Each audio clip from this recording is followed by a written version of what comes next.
Chers compatriotes, bonjour. J'avais souhaité répondre aux sorties intempestives et incontrôlées de Dr Faya Milimono une fois à Conakry. Mais j'ai vu que ces sorties commencent à être de trop et même incontrôlées. C'est pourquoi j'ai décidé de mettre les points sur les i. Il est dommage de voir un Faya Milimono que nous connaissons tous s'attaquer à des personnes de valeur, à des dignes fils de ce pays qui, par leurs efforts, sont en train de sortir notre pays de l'ornière. Je veux respectueusement nommer le général président Mamadi Doumbouya et le général Amara, ministre secrétaire général à la présidence. Je retiendrai dans ces interventions 3 points essentiellement. Il dit que le CNRD égale à un échec. Je lui dis, il a la chance d'affirmer ça dans les 4 murs et devant des jeunes instrumentalisés. Il ne peut pas sortir dans la rue ou à l'intérieur du pays pour affirmer ces allégations mensongères. Je suis à Kerouané aujourd'hui. Depuis l'indépendance, c'est maintenant Kerouané a connu le goudron.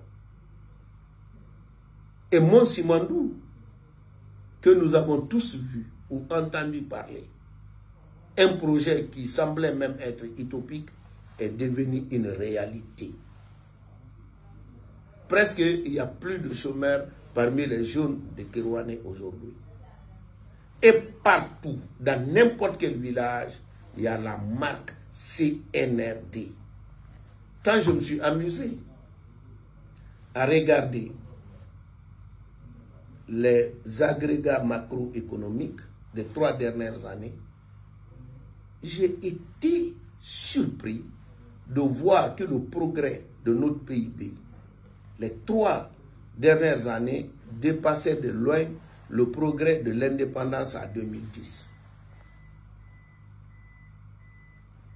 Quand on est docteur, on doit comprendre ça.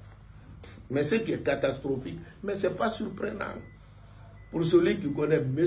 Faya Milimono, sa duplicité et son hypocrisie, chacun de nous se rappelle encore l'audio fuité de Alpha Condé, où il disait de ne pas oublier Faya Milimono. Il a été quelqu'un qui lui a beaucoup aidé. Pendant que, pour le commun des mortels, Faya était l'opposant le plus radical à Alpha Condé. Surtout ceux qu'ils ont appelé le 3e mandat. Et Alpha a prouvé que même pendant cette période, le référendum et la présidentielle, Faya était son allié le plus sûr.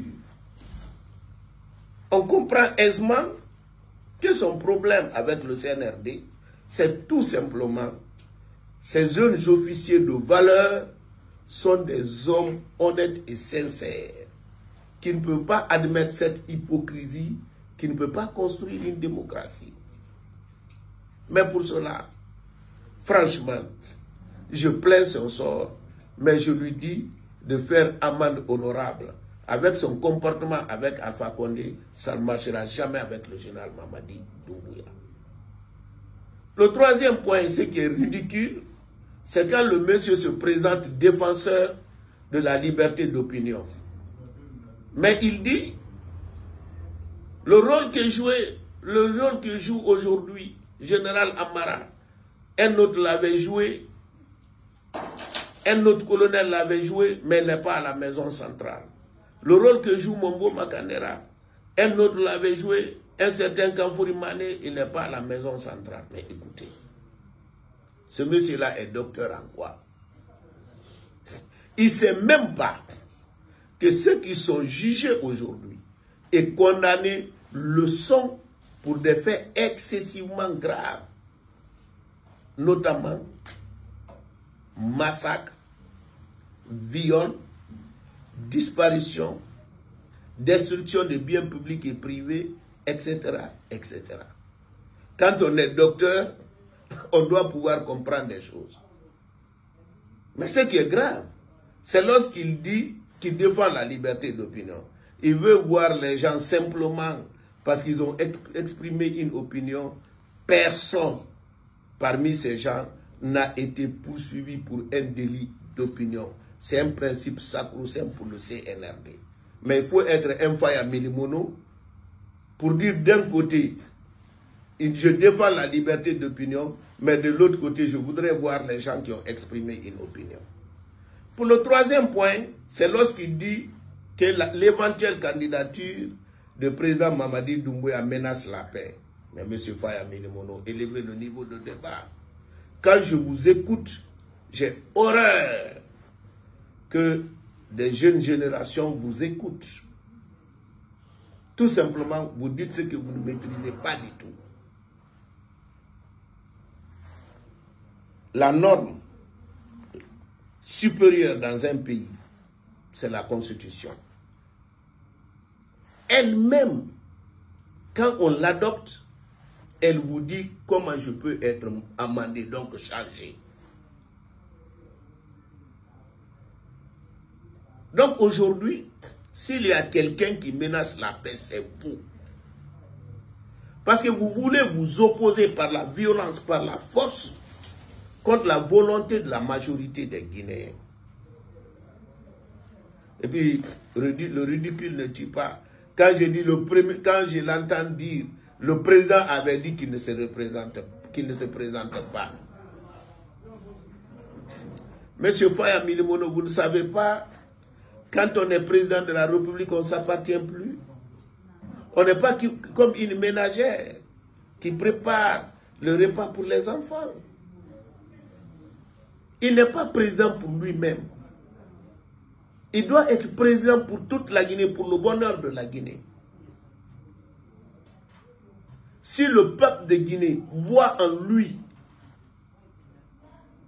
l'alternative la plus crédible pour rassembler tous les Guinéens, lutter contre tout ce que nous avons connu comme tard par le passé, ce n'est pas parce que vous n'avez pas les dessous de table que vous avez l'habitude de recevoir avec l'ancien président pour faire un faux opposant que le peuple ne le réclamera pas. Ça, il faut que cela soit clair. On se connaît dans ce pays. M. Sidi même a dit que certains se cachaient dans les fleurs à Sékou Touréa. Tout ça s'est passé. Aujourd'hui, nous sommes dans le concret. Maintenant, si vous estimez que vous êtes nombreux, le principe de la démocratie, c'est la sincérité des votes. Nous avons la Constitution, nous avons l'élection présidentielle. Mais ce que je vous dis, cette fois-ci, le peuple s'est engagé derrière le général Mamadi Doumbouya comme un seul homme en rang serré comme des édifices plombés. Non seulement pour lui demander d'être candidat, et il le sera, parce qu'il doit suivre la volonté du pays. Et ce n'est pas une élection maintenant. Nous allons le plébisciter. C'est ça la réalité. Maintenant, si cela vous dérange, parce que les anciennes pratiques, on a mis fin à ça, je plains votre sort, mais je vous prie, mon beau, laissez le monde tranquille. Je vous remercie.